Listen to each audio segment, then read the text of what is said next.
And welcome to TCTV's Mission Nonprofit. Mission Nonprofit is a program that comes on Thursday nights at 7:30 p.m. and Sundays at 4:30 p.m. only on TCTV 22. And on Mission Nonprofit, we feature a local nonprofit organization each month. This month, we have the Sandman Foundation. And with me today is Carl Seberg and Don Taylor, who are on the board of the Sandman Foundation. And it's a nonprofit foundation that helps preserve the Sandman and carry on tours and all kinds of other cool things. And these people, some of the people watching may not know what the Sandman is, but most of you have seen the Sandman out there at Percival Landing next to the Oyster House. So tell us, what do you do out there on the Sandman on the weekends when you're open for tours? Well, we let the people on board. We welcome them onto the Sandman. We take them on a tour of the boat. Normally these picture boards would be in the wheelhouse, and we tell the people the history of the Sandman. And whatever they want to know, if they have questions, we try to answer them. Sometimes people will be on, one group of people will be there 20 minutes, and another group might be 2 minutes. And you need to judge their interest in how long your talk will go. Right. Spiel, I should say. Your spiel. Yeah, and so that's open on Saturdays and Sundays from 11 to 4.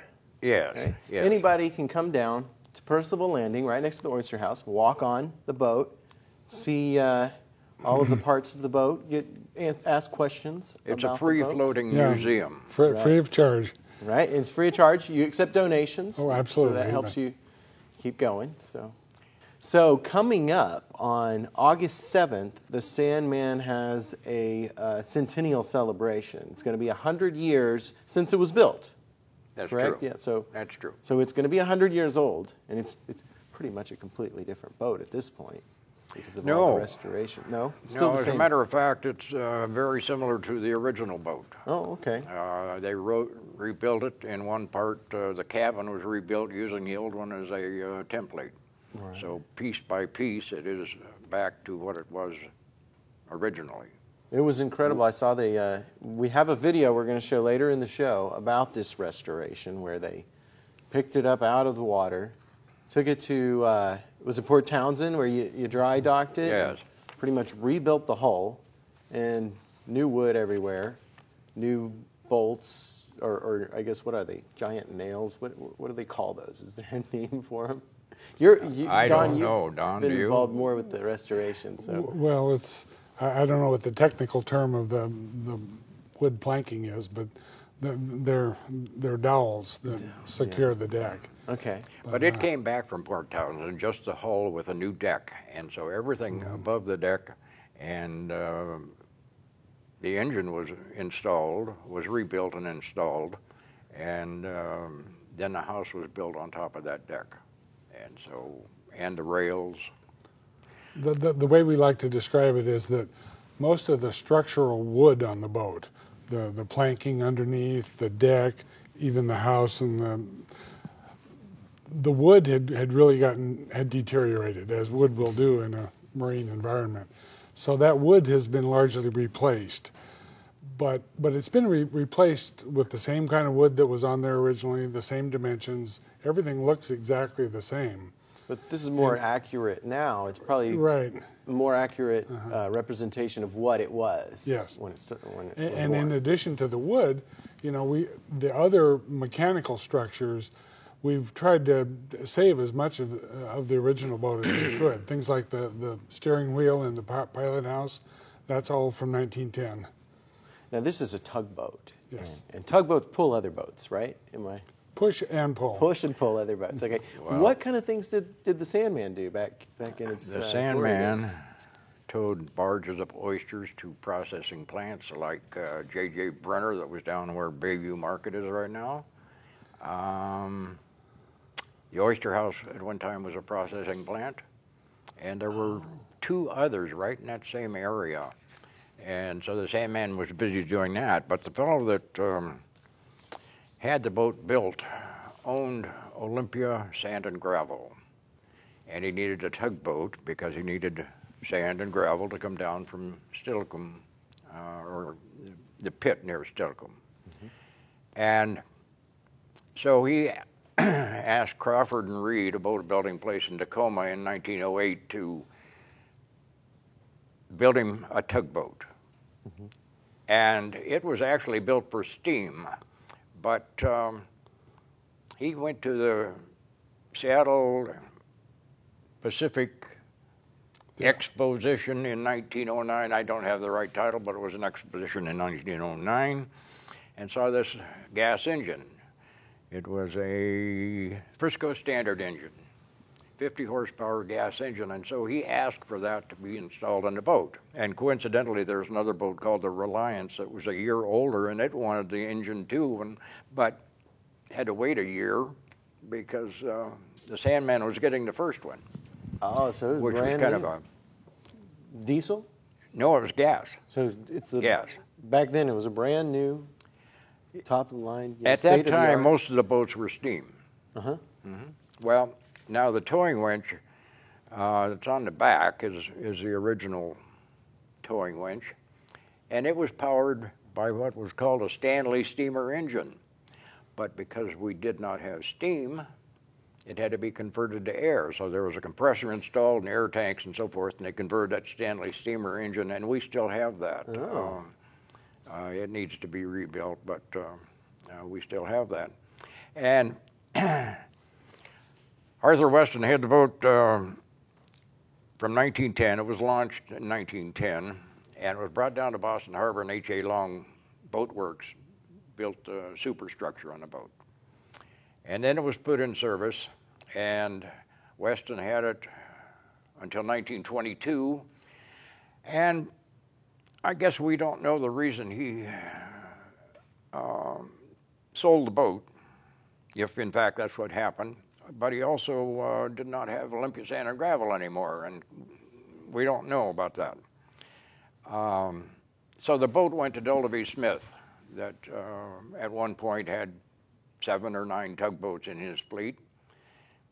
And he promptly, well, he ran until 1927, and he went to a Fairbanks Morris, Morris, is it? Yes. 3-cylinder diesel engine. And then in 1944, he put in his Caterpillar D13000M engine, 6-cylinder, 110 horsepower, and that's the engine that's in it today. So Della V. Smith had the Sandman for about 40 years. And he sold all of his tugboats except the Sandman to Foss Launch and Tug in Seattle. And the Sandman was purchased by Fred Chadwick, and he ran it for 4 years about. And then Fran Schlotman ran it for 20 years as a working tugboat, and they retired about 1987. I've been on tugboats all my life. My father, I have a logbook here, my father ran a boat called the Burma, and this was from October 18, 1930, and it goes for 2 years. And he worked 6 days a week, and it was quite busy with boomsticks, barges. There was a lot of shipping in the Olympia Harbor, a lot of Japanese boats. And barges had to be taken there, and boomsticks had to be moved back, logs had to be moved. There was the Olympia Shingle Mill, which was owned by Milt Willie, that eventually he got Olympia Sand and Gravel, and then his son Gordon ran it for years, and then his son ran it up until he sold it just recently. So he had that. That was in the family there for 3 generations. Now I'm understanding why it's called the Sandman, because the owner was in charge of, was it called Olympia Sand and Gravel? What was it called? Olympia Sand and Gravel, and it was called the Sandman because it towed sand and gravel barges from Stilicho. Yeah. And including, we've heard part of the story is that when they were building the state capitol, the current capitol in 1925 and 26, that some of the materials that went into that structure, the sand and the gravel stuff, was brought by the Sandman. By the Sandman. The sand and the gravel for the Capitol, brought by the Sandman. Interesting.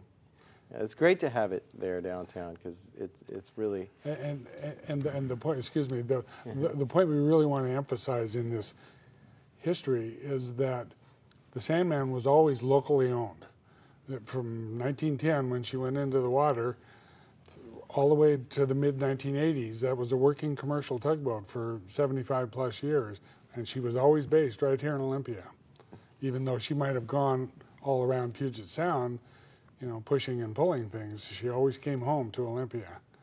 So 87 was the last, it was when it was retired, and then it kind of became a museum, in essence, probably after the restoration? Or? Well, there was a gap there of about a dozen years where there was actually a fifth owner, Bob Powell, and he did a lot to keep the boat afloat. Remember, the wood had gotten pretty old by then, and you know, not in the best of shape, but Powell did the best he could to keep her floating, and he started some of the restoration during his tenure. And then he and his business partner, Paul Duranlo, got the idea that maybe the best way to save the boat was to form a nonprofit foundation, and that's where Paul became much more active in the restoration effort. And this was about 1997 when they formally formed the nonprofit foundation and transferred the ownership from Powell to the foundation. I think we paid him $1. Okay. And so without the leadership from both Powell and Duranlo, you know, none of this would have happened. In the junkyard, and we would have lost all that history. Exactly. So I think there's a part in the video clip of the restoration where you got some bilge pumps in it to keep it from sinking. Isn't that right? And you said it's only leaking so much water. It's enough to keep it afloat. The bilge pump is keeping it afloat, right? Right, correct. And that's why it sank. Except for October of '98. And it did sink, and you had to get it back out of the water. Interesting. Bilge pump failed. Oh, okay. Yes. But I'd like to tell you that 30s and 40s and early 50s were very busy times for tugboats in Olympia. And at one time, I suppose there was anywhere from a dozen to 15 working boats in Olympia. And of course, this is before some of this is before the 4th Avenue Bridge, and there was a mill called Tumwater Mill, and you'd go up. Oh, go on up the Capitol Lake or the. Where Capitol Lake is now, you would go up the estuary, up to Tumwater. That's in this logbook here many times. And there was storage, and 4th Avenue Bridge, and just north of there was a log dump, and it was very active. That's where they dumped logs off railroad cars and rafted them. Oh, okay. Yes. And did the Sandman pull yes. the logs? Yes, there was a lot of log activity, pulling logs from the West Side log dump. Yeah, I guess there was the railroad tracks there. And taking boomsticks back after the logs were out of the boomsticks, the frame of the raft. Yeah. Then the boomsticks had to go back to the West Side log dump. So there was a lot of that kind of activity, and Delta V. Smith I think he had 9 boats at one time. We have a picture. In fact, there's quite a large picture right next to the Oyster House of his fleet. Nowadays, is there still a need for tugboats, or is it just kind of technology and new boats have kind of made them obsolete, or are there still working tugboats? Well, given the peculiarities of Budd Inlet and the fact that we still get some big ships that come in, nothing like back 50 or 60 years ago, but the ships that do come in, they're big, and because Budd Inlet is pretty shallow, of course they've dredged out a shipping channel and a turn basin for the port. So you need 2 tugboats to turn those big ships around so they can go back out. So there are still working tugboats. Oh yeah, yeah. Even down here at Budd Inlet. There are. I don't think there are any of the big working tugs based in Olympia anymore. There's some small ones that move logs around, but when they need to turn the big ships around, they'll come down from Tacoma mostly. Dunlap, that's on West Bay Drive, has a larger tugboat than the Sandman, but it isn't that big. Yeah. That big warehouse building with all the logs, is that what we're talking about? No, on South the of West Bay Drive side, on the other side. Yeah. Oh. There's a big kind of green warehouse. It's Oh, yes. Before you get to Tugboat Annie's? It's beyond that. No, it's just north of Tugboat Oh, it's Annie's. past North. Okay, then I'm thinking Yeah, something different. yeah. I had contact regarding the centennial celebration. There's a fellow by the name of Mike Scally and works for Foss in Seattle, and I asked him if they could send down a small boat to centennial celebration. He said, we don't have any small boats anymore. They're all big. And I don't know if you've ever seen a tractor tug, but it can turn on a dime. It's got a prop that is underneath, and they're huge boats. It's got a wheelhouse, complete glass. You can see 360 degrees. It's just so much different than it was years ago. We had one of those tractor tugs came down about 5 or 6 years ago for Harbor Days, and it was he put on a real demonstration. It was really something to see. Cool. So, well, why don't we go ahead and take a look at that clip of the restoration of the Sandman, and then we'll come back and talk more about the Centennial Celebration and some of the other festivals that the Sandman takes part in. Okay, we'll be right back. Well, enjoy this video. Minute right now, and thank goodness for good bilge pumps.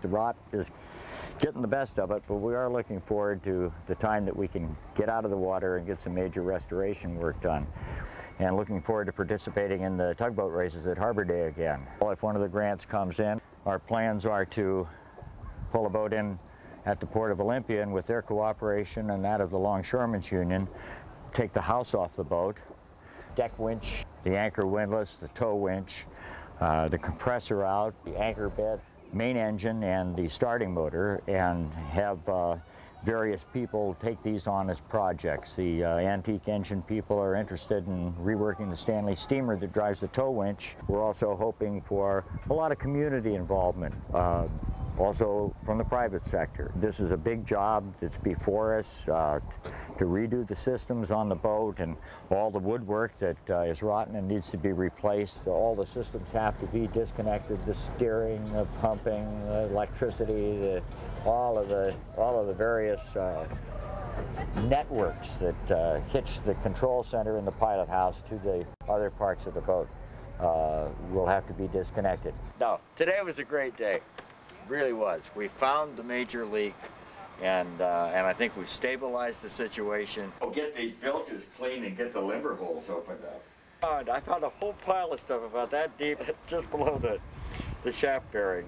All right, got the stove out, got the table out. Well, I heard the gallon platter. Well, yeah, this is great. Pretty soon there'll be no rails, no smokestack, no things like that.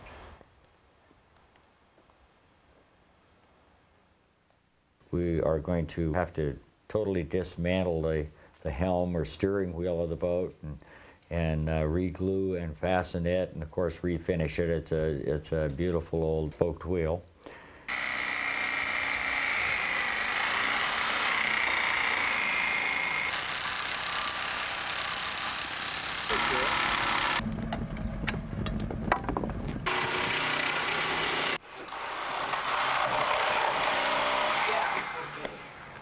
Now, I'll sort of come off.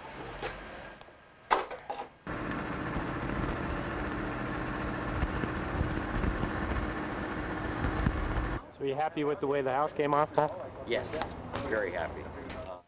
Came up all in one piece, and away we went.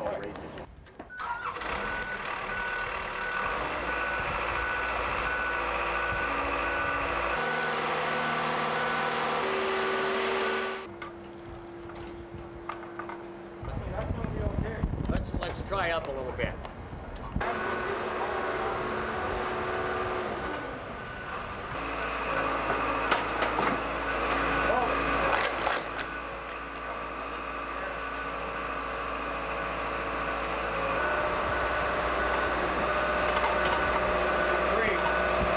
Okay, we're free. Okay? Shot.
The thing that came along was the TEA 21 grant, which was an act of Congress, the Transportation Enhancement Act, which was intended to help historical restoration projects like ours. We wrote a grant for $280,000. We were successful in that. And we're now dealing directly with the state for the administration of that grant. Came out okay.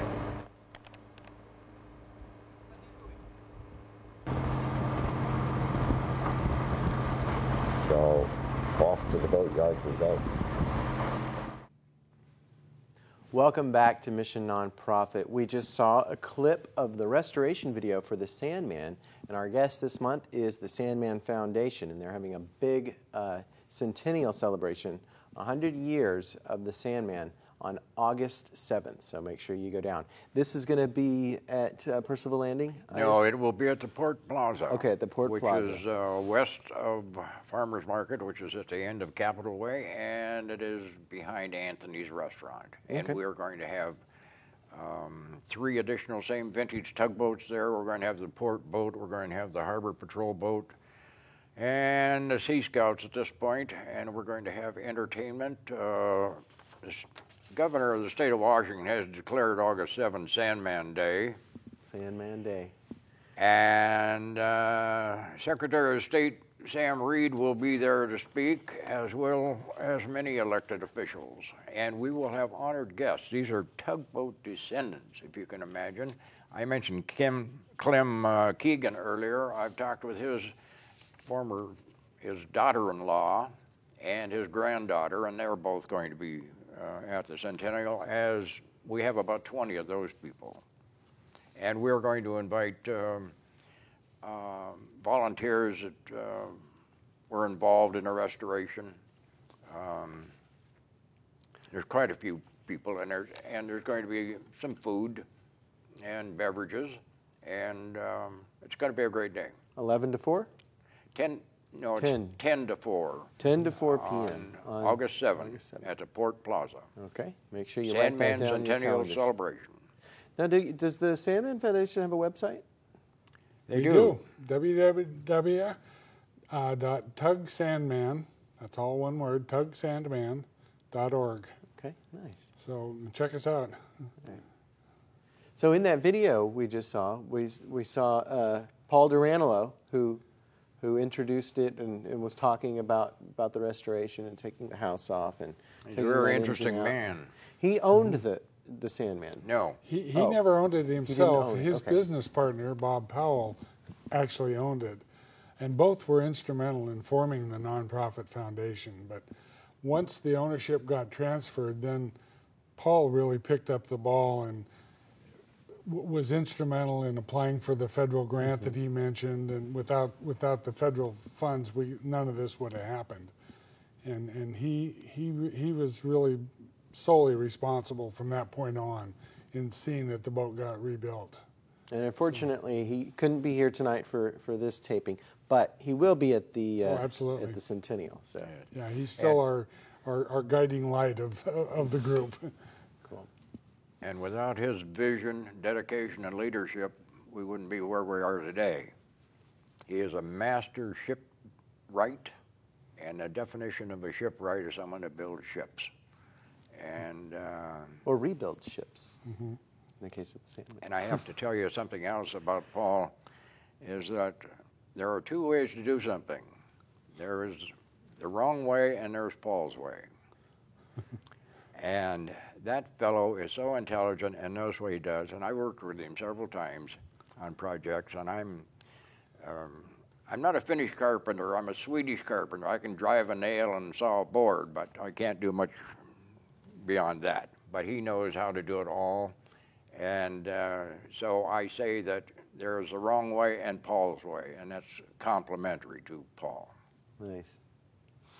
Well, okay, we've got the Centennial coming up, but you also do something for Harbor Days, and what was the other event that you guys? Well, we always participate in the Olympia Wooden Boat Fair. Wooden Boat Fair, right? We're not. That's a separate organization that sponsors that, but But of course, we're always happy to participate because it takes place right around where we're moored. And same thing with Harbor Days. You're Oh, always absolutely. available. You're always open at Harbor Days for people Yeah. to come to. At the centennial celebration, we're going to have a limited edition of centennial T-shirts for sale at a reasonable price. Like this one? Yes, $12 for any size. We have lots of them. And we are a volunteer organization, and we rely on donations and the merchandise that we do sell. We have shirts, coffee cups. We have this book, Tugs on Puget Sound, on the Sandman for sale. And it's got Caps. the Sandman on the cover, Yes. right here on the right. And nice so we, and thanks to some very generous donators, like Ralph's, like Kippert's Tractor Sales, Olympia Federal Savings, those are, and Lucky Eagle Casino, and some others. We've had a lot of support by a lot of local businesses. And So that's how we're able to have the centennial celebration. That's awesome. And I'd like to just point out too, one of our major supporters is the city of Olympia, because they allow us to stay there at Percival Landing. Oh, great. Without that moorage, we'd be That's dead great. in the water. And so we have a feeling that they like what we do, and we certainly appreciate their support too. So. We had over 27,000 visitors to the boat last year. And hopefully we will have more this year with the activities that we have planned. Thanks, Carl and Don. And I just wanted to remind you that the Sandman Foundation is composed entirely of volunteers. If you're interested in tugboats, go to their website, tugsandman.org, to find out how you can become a volunteer for the Sandman Foundation. If you're interested in television, you can go to TCTV's website and find out how you can become a part of the crew of Mission Nonprofit. All you have to do is sign up for the Studio and Control Room Operations course. Well, until next month, I'm Robert Cam. See you then.